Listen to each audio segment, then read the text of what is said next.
Hi, Bo. I'm gonna punch you in the Hi, face. Bo. Would you mind turning that lamp off for me? Alright, I love you all, but I have an appointment, so we got to go. How has your life changed since coming out? I never really officially came out. I sort of just gravitated out. It's definitely been a roller coaster. I mean, when I first came out of the closet, not really by choice, people were awful. As I came out to multiple people, I've gotten several different reactions, most of them positive. Some of them could be better.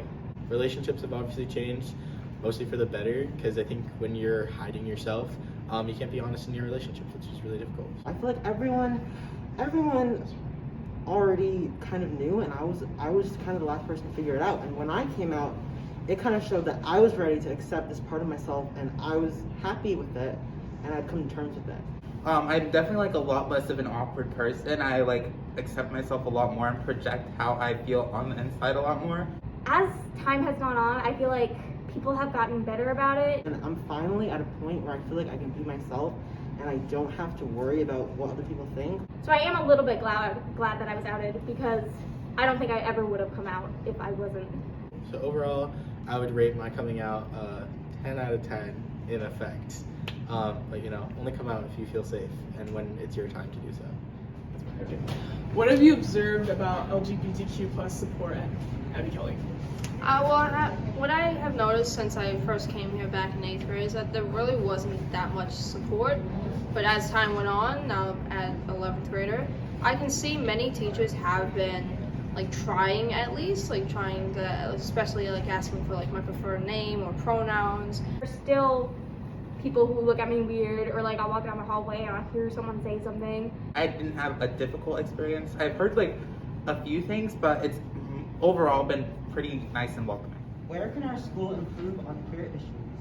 I think first things first is starting with staff. You can't have a good student culture without positive members of staff to provide those role models. I think a big step for me in feeling more seen at school would be providing students with representation in their English and history classes. But it's really hard to think of a queer character, because most of the time when you do see someone queer in media, they end up it just ends up being thrown in as a footnote or something. In my 4 years at Abby Kelly, we haven't read a story or a novel written by an out queer author or containing an openly queer character. We also have not learned about queer issues in history. So I think starting with content and also getting teachers to understand that these are real issues that need to be addressed in the classroom, not just outside of the classroom in one-on-one conversations, is the best place to start. The answer, I have a lot of them. My favorite queer characters were Steph and Lena for the Fosters, because they helped to show that queer people could grow up and get married and be normal and just have an actual life. That's a hard question. My immediate gut reaction is to go to Mae Borowski from the game Night in the Woods.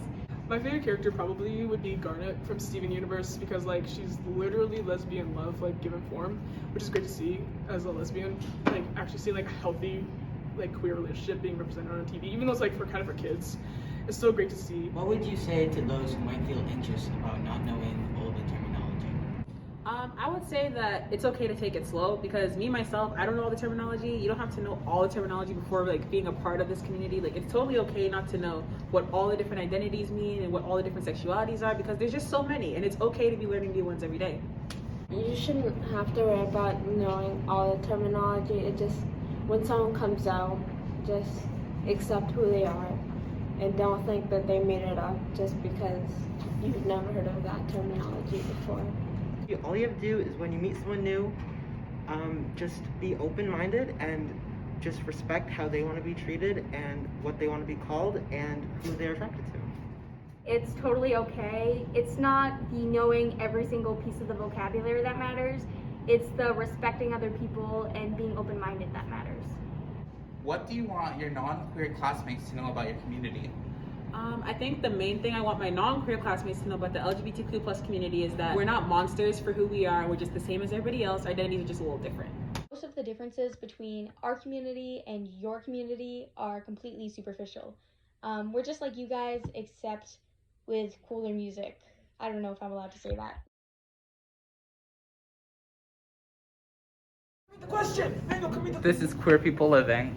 You are